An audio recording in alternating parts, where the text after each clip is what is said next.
একমাত্র অধিকারী হচ্ছেন বৈষ্ণব, হরিভক্ত। সেই কথাটাই বলছেন যে কোন সেবা লাভ নিজে থেকে হয় না, যিনি সেবা করছেন তার কৃপা দৃষ্টি বলে, তার কৃপা কটাক্ষ আপনার প্রতি বর্ষিত হলে,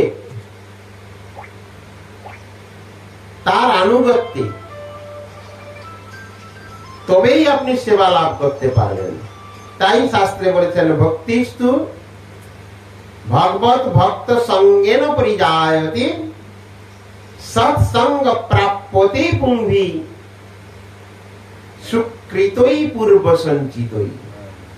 এর জন্য পূর্বার্জিত বহু সুকৃতির প্রয়োজন আছে, আর সেই সুকৃতি প্রভাবে ভগবত ভক্ত সঙ্গের দ্বারা, ভগবত ভক্তগণ তো তারা একবারে সাধব হৃদয় মজ্জং সাধুনা হৃদয়ন্তহং মদান্নন্তে না জান্নন্তি নাহং তেব্যমনাগতি।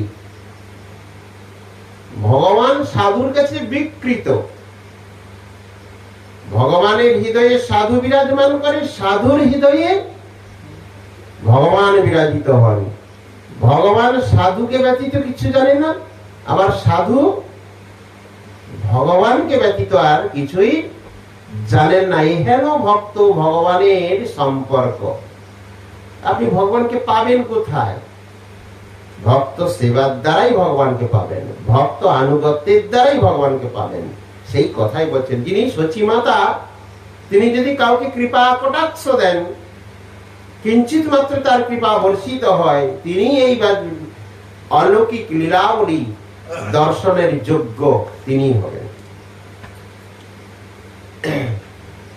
আইজারে সকৃত করেন দৃষ্টিপাতে, সেই সে অধিকারী সব দেখিতে, হেন মতে শ্রী গৌর সুন্দর বনমালী, আছে গুণ রূপে নিজানন্দে কুতূহলী। যদ্যপি এতেক প্রভুর আপনা প্রকাশে, তথাপিও চিনিতে না পারে কোন দাসে। হেন সে উদ্ধত প্রভু করেন কৌতুকে, তে মত উদ্ধত আর নাহি নবদ্বীপে। কে সম্ভব? তিনি সাক্ষাৎ ভগবান, তিনি লীলাবিলাস করছেন, তার মতো উদ্ধত দেখানোর তদানীন্তন কালে তো আর কেউ নেই। তাই বলছেন এহেন উদ্ধত আর নাহি নবদ্বীপে। যখন যে রূপে লীলা করেন ঈশ্বর, সেই সর্বশ্রেষ্ঠ তার নাহি কো সুসর। যুদ্ধ লীলা প্রতি ইচ্ছা উপজে যখন, অস্ত্র শিক্ষা বীর আর নাহি থাকে তেমন। কাম লীলা করিতে যখন ইচ্ছা হয়, লক্ষার বুধবনিতা সে করেন বিজয়। ধন বিলাসিতে যখন ইচ্ছা হয়, প্রজার ঘরেতে হয় নিধি কোটিময়।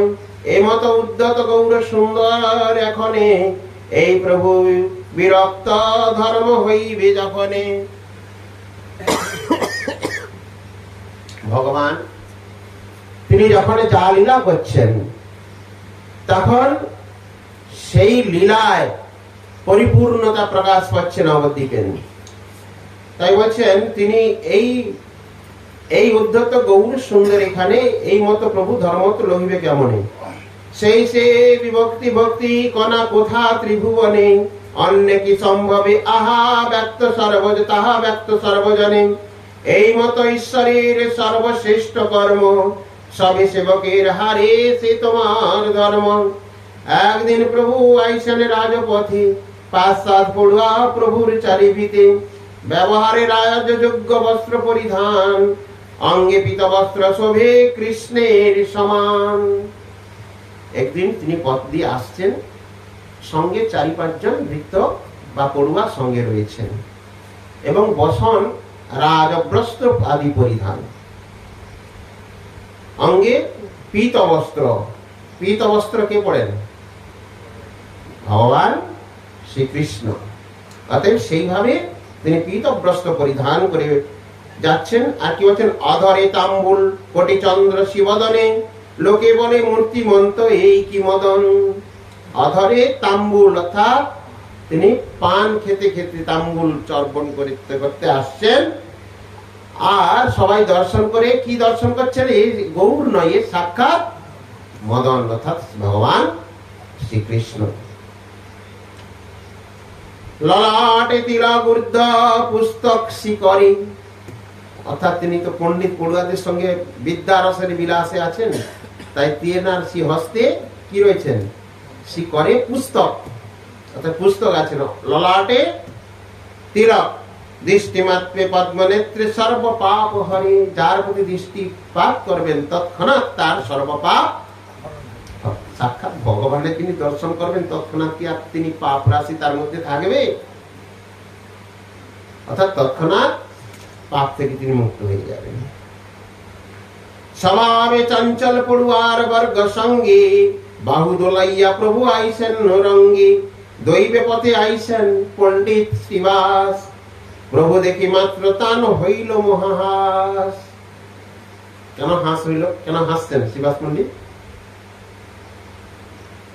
শ্রীবাস পণ্ডিত হাসছেন কেন? কিছুদিন পূর্বে আমরা শ্রবণ করেছিলাম না, শ্রীবাস বলছেন এরকম পাণ্ডিত্য ব্যক্তি যদি হরি ভজন করতেন, হরি ভজন পরায়ণ হতেন, তাহলে কিবা না আনন্দ হতো। কিন্তু এই মুহূর্তে যে শ্রীধর পণ্ডিত শ্রীবাস পণ্ডিত দেখছেন যে মহাপ্রভু ললাটে ঊর্ধ্ব তিলক, বদনে মৃদুমন্দ হাস্য, করযুগে পুস্তক, সঙ্গে পড়ুয়াগণ পরিবেষ্টিত, চঞ্চল ভাবপূর্ণ, বসন পুরো ভগবান শ্রীকৃষ্ণর ন্যায়, তাহা দর্শন করে শ্রীবাস পণ্ডিত তখন তিনি হাসতেন। দৈবক্রমে তিনি ওই পথে আসতেন। তানে দেখি প্রভু করিলেন নমস্কার, চিরজীবী হও বলে শ্রীবাস উদার, অর্থাৎ সম্মুখে শ্রীবাস পণ্ডিতকে দর্শন করে শ্রীমন মহাপ্রভু তিনি সাক্ষাৎ ভগবান হয়েও আপনি আচরি ধর্ম অপরে শিখায়, অর্থাৎ মহাপ্রভু আচরণ, বৈষ্ণব আচরণ কে শিক্ষা দিয়েছেন আমাদের বিশেষভাবে? শ্রীমন মহাপ্রভু। তিনি ভক্ত ভাব অঙ্গীকার করে ভক্তের কিভাবে মর্যাদা লঙ্ঘন প্রভু সহিতে না পারে। বিশেষ করে অনেকেই পারমার্থিক জগনে প্রচুর মর্যাদা লঙ্ঘন করেন, যার ফলে অপরাধগ্রস্ত হয়ে ভজন পথ থেকে পতিত হয়। এখানে মর্যাদার একটা বিশেষ ভূমিকা রয়েছে। যার যেমন সম্মান তাকে তেমন সম্মান প্রদান করতে হয়। মর্যাদা লঙ্ঘন প্রভু সহিতে না পারে ভগবান, মর্যাদা লঙ্ঘন তিনি কখনো সহ্য করেন না।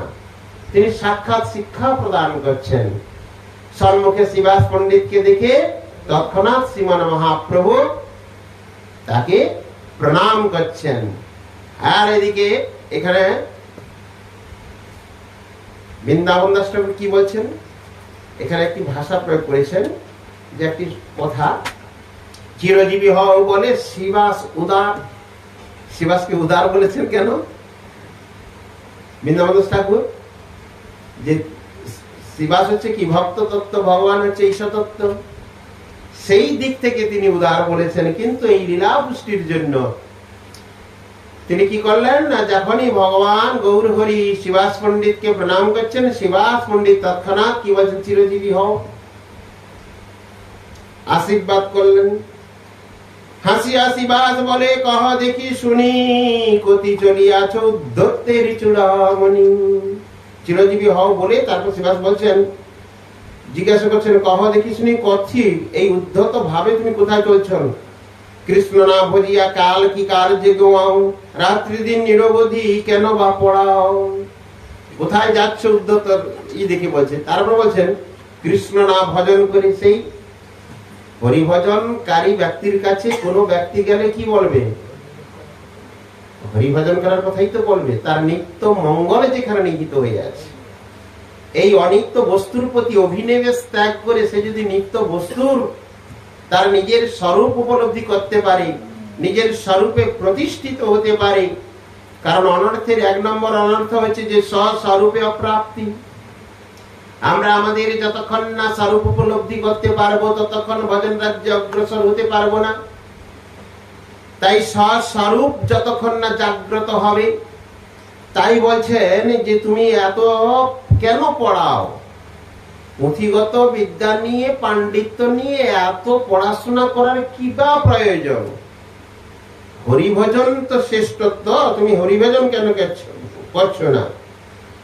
পরে কেন লোক কৃষ্ণ ভক্তি জানিবারে, সে যদি নাহিল তবে বিদ্যায় কি করে? এতে তো সর্বদা ব্যর্থ না গুয়াও কাল, পড়িলা তো কত এবে কৃষ্ণ ভজ সকল। অনেক দিন পড়াশোনা করেছ, অনেক ডিগ্রি উপার্জন করেছ, আর নয়, এবার কৃষ্ণ ভজন করো, হরি ভজন করো। কারণ বিদ্যার একমাত্র বিদ্যার প্রয়োজনীয়তা হচ্ছে হরি ভজনে, স্বস্বরূপ উপলব্ধি করার জন্য। হাসি বলে মহাপ্রভু শুনহ পণ্ডিত, তোমার কৃপায় সেই হইবে নিশ্চিত। তোমার মতো একজন ভক্ত আমার প্রতি যে কৃপা দৃষ্টি প্রদান করেছেন, নিশ্চয়ই এ বাসনা সম্পূর্ণ হবে।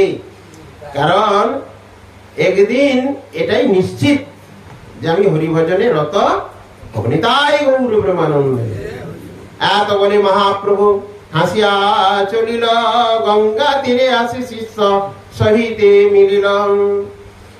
এইভাবে হেসে তিনি গঙ্গা তীরে চলে এলেন। গঙ্গা তীরে বসিলেন শ্রী শচীনন্দন, চতুর্দিকে বেড়িয়া বসিলা শিষ্যগণ। কটি মুখে সেই শোভা না পারি কহিতে, উপমাও তার নাহি দেখি ত্রিজগতে। তিনি গঙ্গা তীরে এসেন, শিষ্যগণ পরিবেষ্টিত হয়ে যে বসছেন, সেই যে মাধুর্যময় তাদের রূপ মাধুর্যতা, তার বর্ণনা কোটিশি মুখে বর্ণনা করলেও তার আদি অন্ত পাওয়া যাবে না। তাই বলছেন উপমা তার নাহি দিতে ত্রিজগতে। ত্রিজগতে এমন কিছু বস্তু নেই যে সেই রূপমাধুর্য সৌন্দর্যতার উপমা আমি প্রদান করব। চন্দ্র তারাগণ বা বলিব সেহ নয়, সকলঙ্ক তার কলা ক্ষয় বৃদ্ধি হয়। সর্বকাল পরিপূর্ণ এ প্রভুর কলা, নিষ্কলঙ্কতে সে উপমা দূরে গেলা। বৃহস্পতির উপমা দিতেও না জুয়ায়, তেহ এক পক্ষ দেবগণের সহায়। কি উপমা দিব, কি উপমা দিব? কারণ এখানে যে কলা, তার যে বিভূতি কলা আদি, সেগুলো পরিপূর্ণতা। সাক্ষাৎ ভগবান, তিনি সর্ব সম্পূর্ণ তিনি। অতএব এখানে তিনি নিষ্কলঙ্ক, তিনি তার কি উপমা দিব? যদি দেবগুরু বৃহস্পতির উপমা দেওয়া যায়, তো তিনিও তো পক্ষপাতিত্ব, কোনো না কোনো দেবগণের তিনি দেব বৃহস্পতি, দেবগুরু।